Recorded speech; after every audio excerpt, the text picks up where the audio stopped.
శ్రీమాత్రే నమ. జయ గురు దత్తాత్రేయ నమ. ఈ వీడియోలో మనం జూలై 12వ తారీఖు నుంచి ఆగస్టు 26వ తారీఖు మధ్యలో మరి కుజగ్రహం వృషభ రాశిలోకి రావడం జరుగుతుంది. సో అయితే అక్కడ ఆల్రెడీ స్థిరంగా ఉన్నటువంటి గురుగ్రహాన్ని కలవడం జరుగుతూ ఉంటుంది. సో ఏదైనా ఇది ఒక అద్భుతమైనటువంటి యోగం, అంటే ఈ గురు కుజుల కలయిక. మరి ఈ కలయిక వివిధ రాశుల వారికి ఆ ప్రభావం ఏ విధంగా ఉండబోతుంది అని పరిశీలించే ముందు అసలు గురుగ్రహం కుజగ్రహం వాటి కారకత్వాలు, అవి ఏ ఏ భావాల మీద ఎక్కువగా దాని ప్రభావం చూపుతుంటాయి, మరి గురువు కుజుడితో కలిసి ఉండడం వలన గురువుకి లాభమా కుజుడికి లాభమా అనే విషయాన్ని కూడా మనం పరిశీలించాలి. అంటే మనకి రాశి చక్రంలో ఉన్నటువంటి 9 గ్రహాల్లో కామన్గా అన్ని గ్రహాలు కూడా పరస్పరం మానవ జీవితం మీద, ప్రతి జాతకుడి మీద ప్రభావం చూపుతుంటాయి. కానీ సౌలభ్యం కోసం కొంతమంది ఋషులు కొన్ని గ్రహాలు కొన్ని రాశుల వారికి ఉపయోగపడతాయి, మరికొన్ని గ్రహాలు కొన్ని రాశుల వారికి ఉపయోగపడడం అనే విధంగా జస్ట్ వాళ్ళు నిర్ణయించడం జరిగింది. కానీ ప్రభావం చూపడంలో ఇంచుమించుగా అన్నీ కూడా సమానంగా చూపుతుంటాయి. సో ఈ గురుగ్రహం లక్షణం ఏంటంటే, గురుగ్రహం ఏ భావంలో ఉంటే ఆ భావ ఫలితాల్ని బాగా పెంచడం జరుగుతుంది, ఎక్స్పాండ్ చేయడం జరుగుతూ ఉంటుంది. సో అలాగే మరి గురువు ఏ రాశిలో ఉంటే ఆ శరీర భాగం కూడా కొద్దిగా ఎక్స్పాండ్ అయినట్టుగా, కొద్దిగా పుష్టిగా కనబడడం జరుగుతూ ఉంటుంది. సాధారణంగా గురువు 6వ స్థానంలో ఉన్నవాడికి పొట్ట కొంత ఎక్కువగా కనబడుతుంటుంది. అదే లగ్నం అందే గురువు ఉన్నవాడికి ముఖం చాలా పుష్టిగా ఆకర్షణీయంగా కనబడుతుంటుంది. సో ఈ విధంగా వివిధ భావాల్లో గురువు ఉన్నప్పుడు ఆ భావాన్ని వృద్ధి చేయడం జరుగుతూ ఉంటుంది. అలాగే ఏ గ్రహంతో కలిస్తే ఆ గ్రహ ప్రభావాన్ని తీసుకొని ఆ గ్రహాని యొక్క ఫలితాలు కూడా విపరీతంగా పెంచడం జరుగుతూ ఉంటుంది. మరి సుమారుగా ఇప్పుడు కుజుడు ధైర్యానికి కారకుడు, ధనానికి భూములకి స్థిరాస్తికి కారణం అవుతుంటాడు. అంటే ధనం అంటే భూముల మీద వచ్చే ధనానికి కారణం అవుతూ ఉంటాడు. అలాగే సేవక రంగంలో ఉన్న వాళ్ళకి ఈ పోలీస్ డిపార్ట్మెంటు, రక్షణ శాఖ మొదలగు వాటికి కుజుడు కారణం అవుతుంటాడు. మరి కుజుడు ఎవరికైతే మిత్రగ్రహం అవుతాడో, ఎవరి జన్మజాతకంలో కుజుడు బలంగా ఉంటాడో వారికి కుజుడు యొక్క ఫలితాలు గురువు అనుకూలంగా ఇవ్వడం జరుగుతూ ఉంటుంది. సో ఈ విధంగా ఈ 2 గ్రహాలు కూడా మరి ఏ ఏ రాశుల వారికి బలంగా అనుకూలంగా ఉంటాయి, ఏ ఏ రాశులకు వ్యతిరేకంగా ఉంటాయని మనం ఇప్పుడు తెలుసుకోబోతున్నాం. అయితే మరి మనకి ఇదే గురువు రాహుతో కలిసినప్పుడు గురుచండాల యోగం అంటాం. అప్పుడు ఏమవుతున్నాడు, గురువు రాహు ఫలితాలు తీసుకొని తన యొక్క సహజమైనటువంటి సంస్కారాన్ని కొంతవరకు తగ్గించుకొని కొంతవరకు జాతకుడిని వేరే మార్గాల ద్వారా నడిపిస్తుంటాడు. అదే గురువు చంద్రుడితో కలిసినప్పుడు గజకేసరి యోగం అనే అద్భుత యోగం ఏర్పడడం వల్ల జాతకుడికి అన్ని రకాల సౌఖ్యాల్ని కలిగిస్తూ ఉంటాడు. అయితే స్త్రీల వల్ల అవమానాలు కూడా కలిగిస్తుంటాడు. మనకి కలిగించినటువంటి ఇప్పుడు ఈ కుజ గురుగ్రహాలు 2 కూడా మిత్రగ్రహాలు. ఈ మిత్రగ్రహాలు 2 కూడా శత్రుస్థానంలో కలుస్తున్నమాట. అంటే శుక్రుడి యొక్క రాశి అటు గురువుకి శత్రుస్థానం అవుతుంది, కుజుడికి ఒక విధంగా సమస్థానం అయినప్పుడు కూడా టెక్నికల్గా శత్రుగ్రహ స్థానమే అనుకుందాం. అప్పుడు ఏమైతే అంటే ఈ 2 గ్రహాలు ఆటోమేటిక్గా కలవడం వల్ల ఏంటంటే వ్యక్తిగతంగా వీటి యొక్క బలాన్ని పెంచుకోవడం జరుగుతూ ఉంటుంది. సహజంగా మరి ఈ 2 గ్రహాలు వృషభ రాశిలో కలవడం వల్ల ఆర్థిక పరంగా కామన్గా ఇది అందరికీ కూడా వర్తిస్తుంటుంది. సహజ రాశి చక్రమైనటువంటి ధనస్థానం వృషభ రాశి.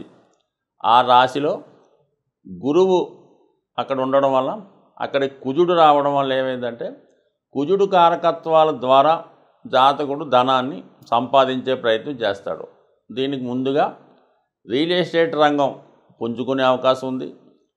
భూములు స్థిరాస్తులు విలువ పెరిగే అవకాశం ఉంది. అలాగే కన్స్ట్రక్షన్ రంగం పెరిగే అవకాశం ఉంది. ఎవరైతే ఈ రంగాల్లో భూముల్ని బేస్గా తీసుకొని ఎవరైతే బిజినెస్ చేస్తుంటారో, అలాగే వృషభ రాశి వ్యవసాయానికి సంబంధించింది కాబట్టి, వ్యవసాయానికి భూములకి సంబంధం ఉంటుంది కాబట్టి మొత్తం మీద వ్యవసాయ రంగం అంతా, వెటర్నరీ డిపార్ట్మెంటు, ముఖ్యంగా బ్యాంకింగ్ అండ్ ఫైనాన్స్ రంగం, ఈ రంగాల్లో ఉన్న వాళ్ళందరికీ కూడా ఏదో విధమైన అభివృద్ధి రావడం జరుగుతూ ఉంటుంది. సో ఏదైనప్పుడు కూడా ఇది ఆర్థిక పరంగా అందరికీ కూడా ఏదో విధంగా ఆర్థికపరమైన అభివృద్ధిని కలిగించే అవకాశం ఉంటుంది.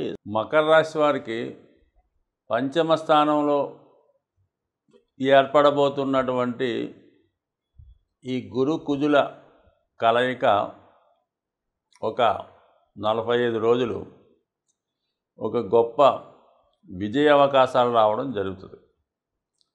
ఏదైనా మకర రాశి వారికి కుజుడు చతుర్థ లాభాధిపతి, దానికన్నా లాభాధిపతి అనుకోవడం ఉత్తమం. ఏ సోర్స్ ద్వారా జాతకుడు ధనాన్ని సంపాదించగలడు అన్న విషయాన్ని కుజుడు సహకరిస్తూ ఉంటాడు.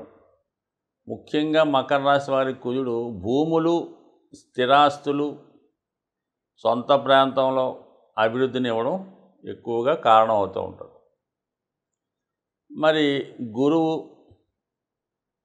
తృతీయ వ్యయాధిపతి, అంటే ఒక విధంగా కష్టపడి సంపాదించిన ధనాన్ని అంతే వేగంతో ఖర్చు పెట్టడం, సెల్ఫ్ మిస్టేక్స్ వల్ల, స్నేహితుల వల్ల, కుటుంబ సభ్యుల వల్ల నష్టపోయే అవకాశం ఉన్నది. సో ఈ విధంగా గురువు ఖర్చుకి కారకుడు ఈ రాశి వారికి, కుజుడు ఆదాయానికి కారకుడు. ఈ రెండూ కలిసాయి ఎక్కడ 5వ స్థానం అయినటువంటి వృషభ రాశిలో. సో ఈ కారణం వల్ల ఏంటంటే జాతకుడు ముఖ్యంగా జాగ్రత్తగా ఉండవలసింది ఏంటంటే స్పెక్యులేషను, షేర్ మార్కెట్టు, జోదం, రేసులు, గుర్రాలు, పేకాట లాంటి వాటికి 99% ఈ సమయంలో దూరంగా ఉండాలి. దాని తర్వాత ఏంటంటే మరి ముఖ్యంగా మీలో ఉన్నటువంటి టాలెంట్ పెరుగుతూ ఉంటుంది, మంచి గుర్తింపు రావడం జరుగుతుంది. మీకు అనుకూలంగా ఉన్నటువంటి సహాయకులు మీకు ఏర్పడడం జరుగుతుంది. ఈ కారణం వల్ల స్వతంత్ర వృత్తుల్లో ఉన్నవాళ్ళు, టెక్నికల్ రంగంలో ఉన్నవాళ్ళు, ముఖ్యంగా ఫైనాన్సు రియల్ ఎస్టేట్ రంగంలో ఉన్న వాళ్ళకి అనూహ్యంగా వాళ్ళకి అభివృద్ధి, వాళ్ళ దగ్గర ఉన్నటువంటి అసెట్స్కి యొక్క విలువ పెరగడం, అలాగే గతంలో మీరు చేయనటువంటి వ్యవహారాలు కూడా ఇప్పుడు కలిసి రావడం జరుగుతూ ఉంటుంది. ఇది ఒక విధంగా 5వ స్థానంలో ఈ గ్రహాలు రెండు కూడా ఉంటే, అంటే ఎంతసేపు కూడా ఈ 45 రోజులు జాతకుడు ఆదాయం, వ్యయం, వ్యాపారం వాటి మీదే ఆలోచన చేస్తూ ఉంటాడు. ఎంత తొందరగా ధనం సంపాదించాలి, ఎంత త్వరగా పేమెంట్స్ ఇవ్వాలన్నటువంటి ఆలోచనలోనే ఉంటాడు. దీనికి ఏమైందంటే ఈ పంచమంలో ఉన్నటువంటి గ్రహాలు రెండు కూడా వృత్తి మీద, దశమ స్థానం మీద తన ప్రభావాన్ని చూపిస్తుంటాయి. దశమానికి అష్టమం పంచమం కావడం వల్ల ఇది కూడా సేమ్ తులారాశి అయింది ఈ రాశి వారికి, ఈ మకర రాశి వారికి. అంటే ఈ రెండు గ్రహాలు దశమంలో ఉంటే ఏ ఫలితాన్ని ఇస్తాయో అదే ఫలితాన్ని ఇవ్వడం జరుగుతుంది. అంటే రెండు రాశి శుక్రుడు అధిపతి కాబట్టి వృత్తిపరంగా అనూహ్యంగా మార్పు వచ్చే అవకాశం ఉన్నది. అది ప్రభుత్వ ఉద్యోగులైనా, ప్రైవేటు ఉద్యోగులైనా, స్వతంత్ర వృత్తుల్లో ఉన్నవాళ్ళైనా సరే సడన్గా ఉద్యోగంలో ఇబ్బందులు కలిగే అవకాశం ఉంది. ఉద్యోగం మారటం కానీ, మానివేయటం కానీ, ఏ కారణం వల్ల అయితేనే ఆ ఉద్యోగాన్ని సంపూర్ణంగా విడిచిపెట్టి పూర్తిగా సంబంధం లేని వేరే వృత్తిలోకి షిఫ్ట్ అవ్వడం కానీ జరిగే అవకాశం ఉంటుంది. సడన్గా అనూహ్యంగా వృత్తిలో మార్పు రావడం జరుగుతూ ఉంటుంది. ఈ విషయంలో కొంత మీ మీద ఏదో విధమైనటువంటి కుట్ర, ఎవరన్నా మీకు తెలియకుండానే మీ యొక్క ఉద్యోగం వృత్తి వ్యవహారాలు ఇన్ఫ్లుయెన్స్ చేసి మిమ్మల్ని ప్రస్తుతం చేస్తున్నటువంటి వృత్తి నుంచి తప్పించే ప్రయత్నాలు జరిగే అవకాశం ఉంటుంది. చాలా వరకు జాతకుడు ఎటువంటి ఎమోషన్స్కి, కోపానికి గురవ్వకుండా చాలా ఓర్పుగా, సహనంగా వ్యవహరించవలసి ఉంటుంది ఈ విషయంలో మాత్రం. అయితే ఇంకో యాంగిల్లో మీరు ప్రయత్నం చేసినప్పుడు మీ యొక్క సంతానానికి, లేదంటే మీ దగ్గర వర్క్ నేర్చుకొని మీ సమానంగా మీతో శిష్యులాగా, మీ ఫాలోవర్స్ లాగా ఉన్నవాళ్ళు, వాళ్ళకి అనూహ్యంగా మంచి అభివృద్ధి రావడం, గుర్తింపు రావడం జరుగుతుంటుంది. సో ఏదైనా కొన్ని సందర్భాల్లో మీ యొక్క స్థాయి తగ్గడం కానీ, ఏదన్నా దానికి తగ్గట్టుగా మీ అర్హత తగ్గట్టుగా అభివృద్ధి లేకపోవడం కానీ, ముఖ్యంగా వృత్తి సంబంధించిన విషయాల్లో మీకు ఏదో అన్యాయం జరగడం వల్ల చాలా అవమానానికో ఇబ్బందికో గురయ్యే అవకాశం ఉంది. దానికంటే ఏలినాటి శని కూడా కొంత ప్రభావం అవుతుంది. ఈ గ్రహాలన్నీ కూడా మీకు మంచిగా ఉంటూనే ఏదో చివరి నిమిషంలో ఇబ్బంది కలిగే అవకాశం ఉంటుంది. కాబట్టి జాతకుడు గురువు వల్ల వచ్చే నష్టాన్ని ఎప్పుడూ కూడా దైవ బలంతో ఈ పూజలో, లేదంటే దానాలో, ఏదైనా చదువుకోవడం వల్ల, గురువుని ఆరాధించడం వల్ల, గురువు ద్వారా వచ్చే సమస్యలు అయితే మాత్రం ఖచ్చితంగా దైవ బలంతో ఎదుర్కొని పరిష్కరించుకోవచ్చు. ప్రతి సమస్యకి ఒక పరిహారం ఉంటుంది. ప్రతి గ్రహానికి కూడా ఒక విధమైనటువంటి పరిష్కారం ఉంటుంది. గురుగ్రహం మనకి అనుకూల భావాల్లో ఉన్న, వ్యతిరేక భావాల్లో ఉన్న ఆ ఫలితం మనకు కావాలంటే ఖచ్చితంగా మరి గురుగ్రహానికి దైవ ఆరాధనతో ఖచ్చితంగా గురువుని ప్రసన్నం చేసుకోవచ్చు. గురువుని చాలా సులభమైన మార్గంలో మనం తృప్తిపరచవచ్చు. అదేంటంటే గోసేవ, గోవుల్ని సేవించడం, గోవుల్ని రక్షించడం, అలాగే గోవులకి తగు విధమైనటువంటి ఆహారాన్ని ఇవ్వటం వల్ల, గోశాల దర్శించి అక్కడ సాధ్యమైనంత వరకు ఆ గోశాలని శుభ్రం చేసే కార్యక్రమం చేయాలి. అంటే శుభ్రంగా దాన్ని తుడిసి, అక్కడ ఉన్నటువంటి మాలిన్యం ఏమైనా అంటే శుభ్రంగా తీసేసి, చక్కగా దాన్ని తుడిసి చాలా నీట్గా ఉన్నట్టు ఉండాలి.